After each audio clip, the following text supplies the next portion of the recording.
I'm seeing Aussie Girl Makeup trending, I suppose, or at least it's just starting to come up on my algorithm, and I'm really here for it. I think there's a lot to say about Australian beauty and how we sort of take care of ourselves from within because there's a lot of that in our culture, like that wellness awareness, especially in Sydney. When I lived in Bondi for a fair few years, I really, really loved what like green juice culture was going on there. And I think everyone has an awareness of like self upkeep from within. So a lot of people do yoga, they have their green juices, they understand supplementation and all of that, and I love it.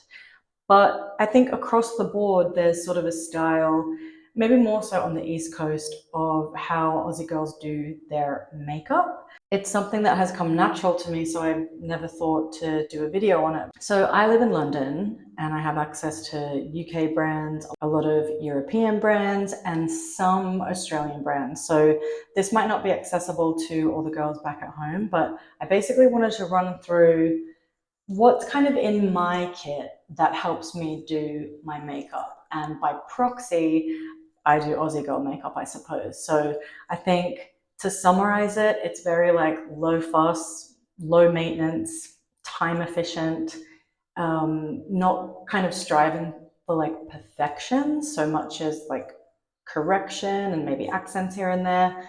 And I think we kind of just grow up with a very active lifestyle. So you don't really sit and do a whole makeup routine before you go to the beach. You don't sit and do a whole makeup routine before you have to go and get the bus before school. And I don't know, I think especially on weekends, we're always out in the sun, we're always moving around, and it doesn't really call for high maintenance makeup. So there's a lot to say about our lifestyle that like feeds into that.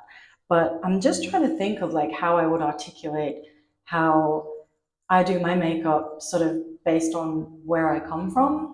I mean, excuse my eye bags. I'm very dehydrated on this trip, so I'm not looking well. If I had to describe like my low maintenance routine, it would be to use a concealer like this in a lot of areas of the face, and that's kind of it. That's my base layer. I might put on a CC cream over the top of it, but this kind of acts as my foundation. Again, it's low maintenance, it's very minimal. One that I'm loving at the minute is Kylie Cosmetics. It's sort of like a thin formula, definitely very buildable, but for how thin and I guess on the watery side it is, it's not like sticky. It's very buildable and the coverage is really, really good. So I'm really loving that. Mascara is a big one for me because I have tested so many. It's kind of one product that I'm pretty obsessed with. So I've tried a lot, but this one's a big one, I think, because we're usually in water or sweating or, outside in the weather. So one thing I've really come to learn is that tubular mascara really is the best. And this one is from Beauty Pie, but there's also a brand, I'll put it up on screen because I forget it, a really, really good tubing mascara that also comes in brown, which I think is probably a really hot tip for Aussie Girl Makeup because it's more like naturalistic for a lot of people. It is from Priceline and it's quite inexpensive and the brush is really nice. I used that for some time as well, so that one was great. And then actually another one that is probably the priciest but definitely worth every penny is Kevin Aquan, which probably is my personal favorite just because the brush is a little bit smaller and I have quite long eyelashes, so the less I do, the better. Aussie girls are very big on bronzer. Bronzer kind of was the staple, not blush or anything like that. It was definitely the focus was on how bronze can I look, and I think that's probably key as well. Is I'll put a few reference images up where it doesn't matter if you're blonde or brunette, if you're more fair or a darker complexion. I think the through line of Aussie beauty is a glow and that healthy glow. And I think contouring slash bronzing is probably the center of how we build the look. And I think it's like in a non pretentious way, just kind of an enhancement and reflective of us taking care of ourselves and leading an active lifestyle and always being in the sun. So we just are obsessed with bronze, really. There's a really good MAC bronzer that I love. There is also I think it's called Hoola, that I like as well. But for contouring and sort of blending something like quite easily and having like a multi-purpose product is Fenty Beauty.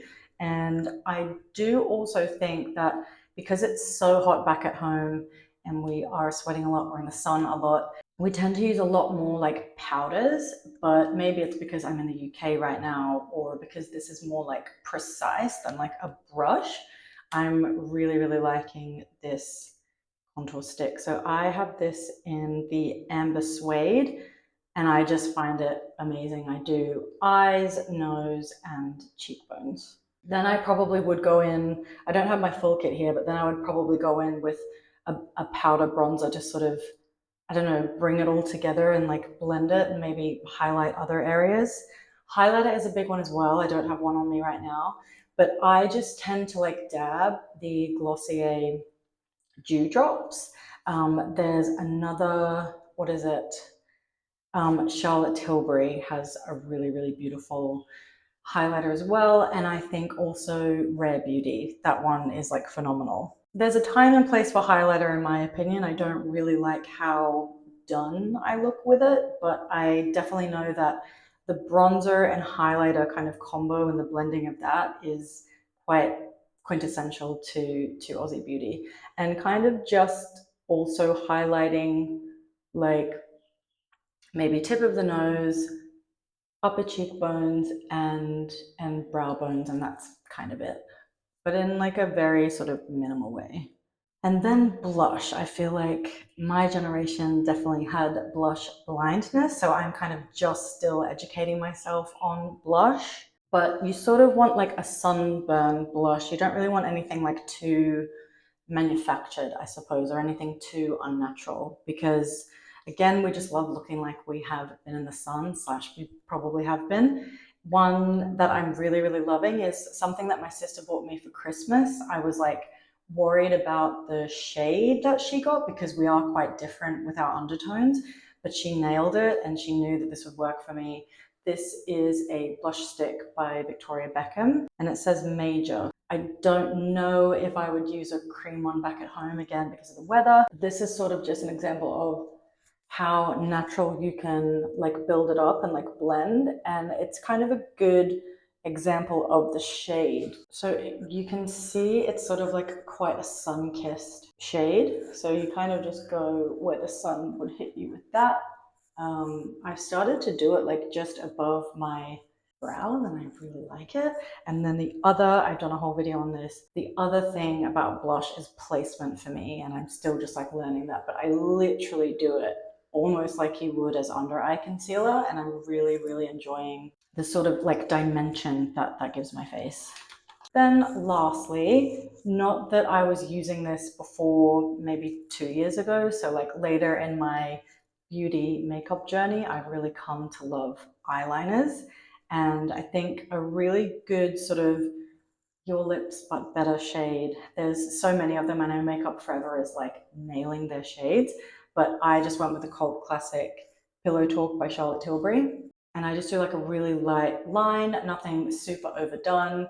I do sort of color the rest of my lips in quite a bit with it because I don't really like a lined look per se. Also, another tip to sort of look like awake and fresh is to put this same shade under my waterline. So it's like a pinky sort of just woke up, the blood is sort of all rushed to your face type of flushed look. And I think that's like a really nice way to like open up my eyes and just, yeah, look more youthful maybe. And it's a very good way to like not have that manufactured overdone look of putting like white eyeliner in your bottom waterline, which is used to open. So I kind of like lining the bottom and kind of opening my eyes up that way. If I want to do even like a tiny little wing to like lift the face, I still do it with my lip pencil. And then on the top of that, it's most important for me in London because of the weather. But I do think that this kind of ties in with like a natural look is putting like something sort of sheer and natural over the lips, just like a balm or a cream or something like that. This one is the Birthday Cake um, by Glossier in their balm range, and I'm really, really liking it. It's got like the tiniest like shimmer, so it sort of really enhances a color if I've got it underneath. Otherwise, just on a bare lip is really, really nice too. And of course, I've got the Rhode Peptide lip treatment as well. So something like these two over lined lips is perfection.